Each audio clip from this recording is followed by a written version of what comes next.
What up? It's your boy Ron, man. I'm back with another video. Hope you guys are doing great. This is Trigger Reactions. How are you? Look, man, I know it's been a minute, man. It's been a few weeks. Uh, just started a new job with the post office, so I had to train and stuff like that. But I'm good. I'm settled in now.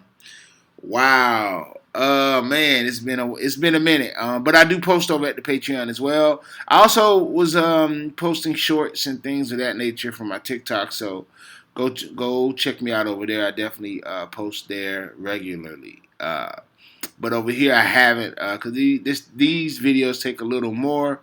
I actually speak and give my opinion in my reactions. The other ones I'm just kind of looking and not saying anything, but. Anyways, I love you guys. Thank you for your support. But look, we're back. We're back. You guys can expect a more consistency with the videos. But look, Candace Owens interviewed Andrew Tate. I saw the whole video. It took me a few days to chop it down because it was very long. But this one is compressed.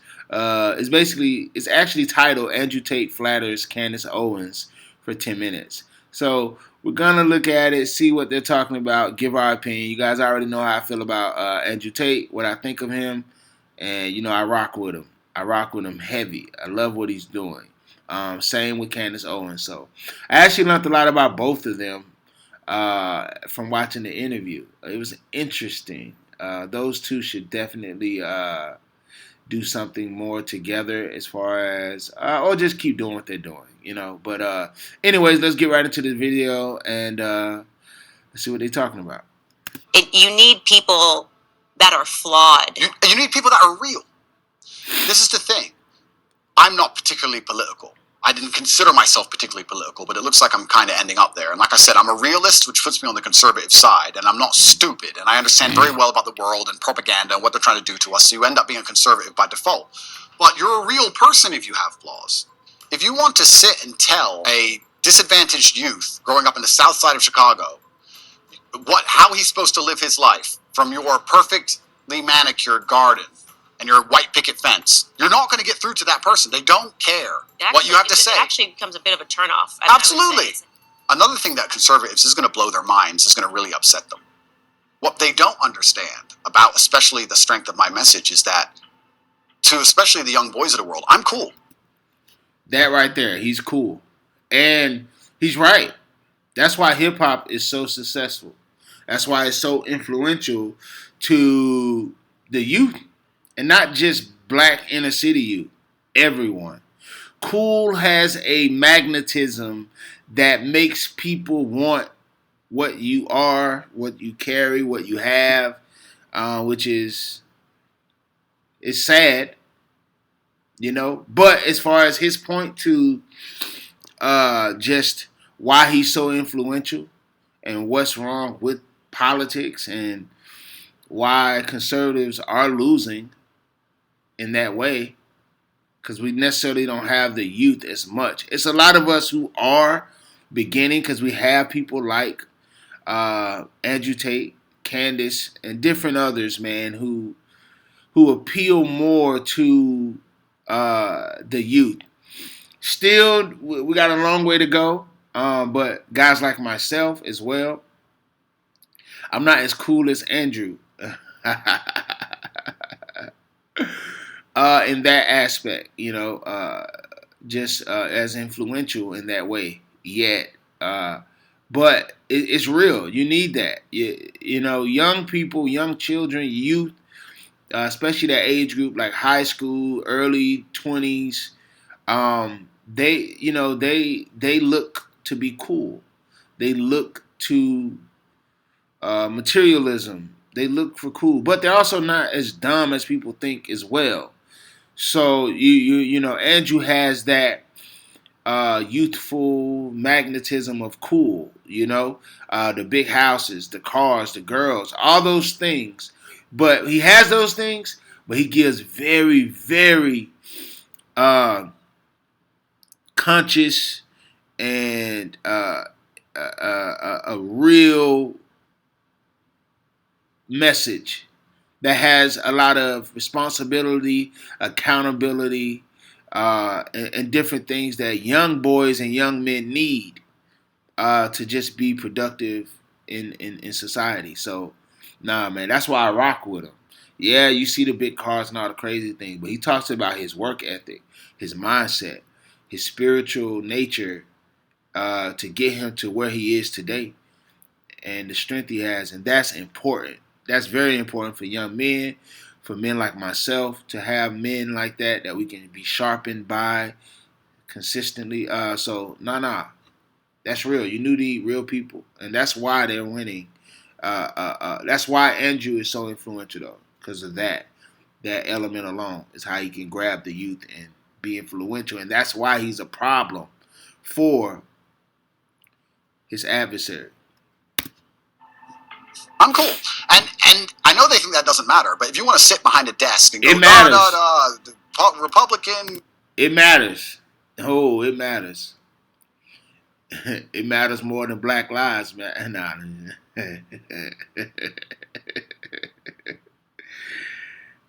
A little humor, guys. Don't go crazy on me in the comments. Bill 304. Nobody, you're a dork, so no one gives a right? You're a nerd.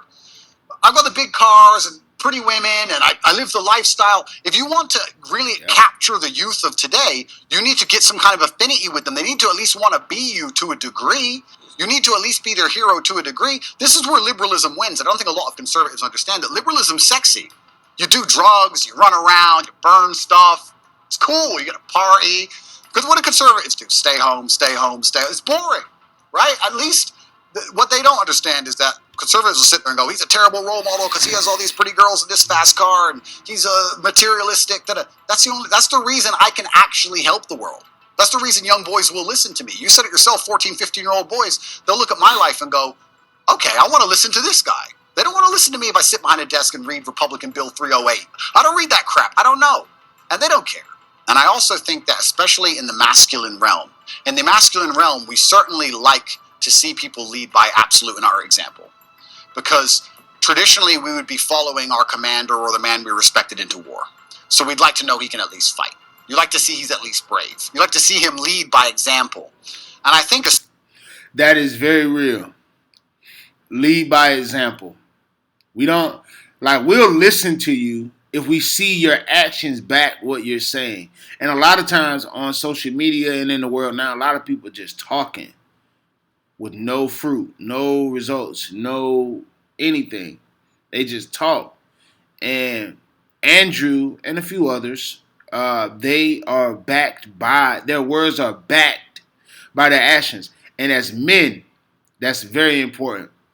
You'll see, young man, when you get older, you get a wife, you get responsibilities and people depending on you, they don't care about what you say most of the time. They will listen to you, but it will be based off of your actions. Actions. Example. Set the example. Don't tell me. Show me. That's very real. Very real. Hallelujah. But yeah, look. He said something there for sure. Especially if conservatives want to win the culture war, then they need to lead by example. If you're going to be a conservative preacher and you want to tell men about how they should live their lives, you should be as strong as possible. You should look in shape. You should be big. You should show you're motivated. You're disciplined. You should absolutely, of course, we all have vices, but you should be very disciplined with your outlook. You should make it very clear to the outside world that what you've done wrong, what you haven't done wrong, you should take accountability. I think you need to lead by example. I don't think you can preach to men. I don't think you can preach to young boys. I think that's the reason why they don't do so well in school in general. I don't think that's the reason why they're disenfranchised. I think you need to just lead by example and let them follow. And I feel like I'm kind of doing that by just standing up and saying, no, this is who I am and I'm unapologetic for it and this is what I've done and this is what I intend on doing and I'm going to try and save the world. Women are conditioned to act a certain way before marriage, but also during marriage, men and women are conditioned differently. If you have a man who's been married for 10 or 15 years, and let's say he doesn't sleep with his woman anymore, and he goes on TV and says, me and my woman have been married for 15 years, we no longer have sex, I'm not satisfied, I should leave. Everyone will say to him, no, you can't leave. You can't leave her just because she won't have sex with you. Are you out of your mind? Are you crazy? Stick by your woman. She has an emotional problem, etc. If you had a woman who said, I've been married for 15 years, I've been with him, I'm not attracted anymore, I don't have sex with him anymore, you deserve freedom, you can go get someone else, why are you putting up with this? His feelings aren't your responsibility. So it's actually very interesting also, the psyop happens post-marriage. Women are also attacked post-marriage to not try, not stick around, not worry about their husband's marriage, needs. speaking to your point, one thing I speak to the young women that follow me about is making an effort after you get married. This idea, I was reading this ridiculous column, Ask Jane, where a guy was writing in earnest saying, I love my wife. She's a wonderful mother to our children. We've been married. She had one child. 2 years later, she gained 50 pounds and hasn't lost it. Yeah. And the Jane wrote back to him and yelled at him for saying, he's like, I'm not attracted to her anymore. I don't want to. Just yelled at him for even saying this. I'm going, no, why are you yelling at him for being honest? The idea that marriage is a finish line is problematic. Yep. That, I got the guy. I pretended that I like to work out and go to the. This is good. This is real. I definitely have a stake in this. Just because I've been married for 8 years now, but I've known my wife since I was 19. I'm 34 now. We have 3 beautiful children, 10, 7, and 1. 2 girls and a boy. My 1-year-old son.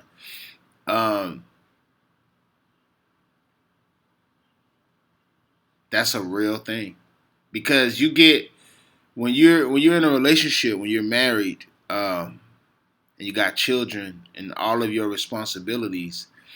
It's easy to get comfortable. It's easy to get complacent. You don't go out as much. Everything's about the kids, your job, your everything. And you kind of put you guys back on the back burner, and you even wait, and different things begin to happen, and you have to keep things fresh. You have to continuously work to not keep your partner, but at the same time, you got to let them know that you're, keep them on their toes for sure. I mean, it's healthy too, not making anyone uncomfortable or anything like that, like jealous or stuff like that. Which I think a little, she dressed real nice for certain things, or just letting look, hey, you done got a little fluffier.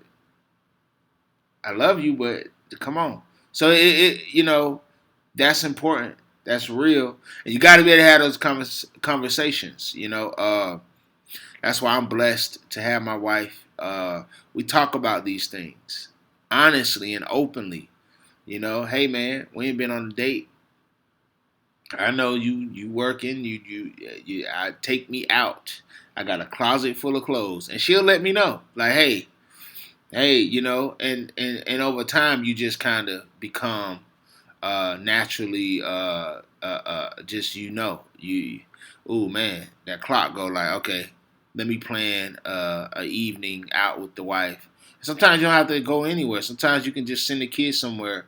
You guys can do brunch and just chill at the house, whatever. You gotta keep the fire there between you and your partner, because man, when you have kids and jobs and businesses and everything you're doing, it gets, work, take care of your business, but you have to prioritize and make time for that, for sure. The gym, and now that I've got him, I'm going to gain 200 pounds and he's just stuck with me. Yeah. That is a poisonous mentality. You should make it poisonous. That's a quick way to, like, I get, gaining weight, especially after having children, or sometimes like as husbands, we work and we're always on the move. We the dad bod, and some women love it, but you can't go from dad bod to like, okay, guy, when I met you, you were 180 pounds. Now you're 290, 310. Nah, man. No, that is not the way to go. an effort for your husband. You don't just start a company and go, okay, I'm rich now. No, you got to work on that company every day. It's rented. You don't just get in shape and go, I'm in shape now, it's done. No, absolutely everything's the same, and a relationship is exactly the same, and I completely agree with you. I think the reason a lot of men are also rejecting marriage is, one, because there's not many wives to find, but two, I think a lot of men find themselves very unhappy in marriage because the women have no interest at all in satisfying them, like you said, or no interest at all in their needs, and they end up scared of divorcing her because they're going to be bankrupt. In a marriage where they don't feel respected, kids don't listen to them, and they're not the king of their own household. So what would be the attraction in getting married unless you're going to be the king of your own household? And that can be extrapolated and discussed in two different ways. One about feminine submissiveness, but also about masculine accountability and excellence. Because I think if you're truly an excellent man, you can be the king of any household. So It's very interesting. It's kind of interesting how all arguments come back to almost the same base biological things. And you teach women to be good women, you teach men to be good men, and everything kind of works out after that. And if you break those two things, everything built on top of it completely degrades and breaks down. It's done on purpose because they have the world so confused now that they can come at us with absolute garbage, and it needs a discussion. If we had the basis of masculinity and femininity in the household, how much harder would the transgender argument be to implement? Think about it. Well, she's a woman, I'm a man. No. But now they got people thinking we're all the same, it doesn't matter, gender's not real, all this craziness because of the breakdown of the basics. So this is why perhaps... That's crazy. And this video it's getting a little long because, I have so much stake in what he's saying. Like I actually, at my job, there's a lady who moved from Florida. She moved from Florida. And she's a carrier. She's actually she's a gay lesbian woman, white woman, and her wife is a teacher. And she moved because of the whole, what's going on in Florida with DeSantis and the laws he's creating about the whole LGBTQ stuff in the community, and which I back, I support.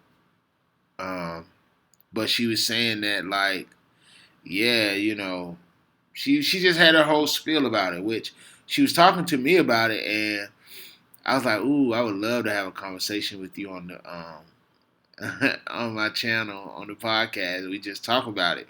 But that was one of her points about, children and puberty blockers and transgenders and all that stuff, and I was just like, "Yeah, well,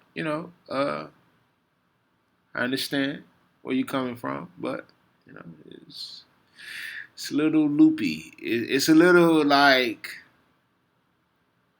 you think this is normal behavior, and sometimes you can't even have those conversations with people because they're so like, and it's become so popular, like, oh well, it's their just because someone has an opinion and they want people to respect it, but it's like when I was in school, we had children that were, a little mentally challenged, right? But they were kind, and we helped them the best we could.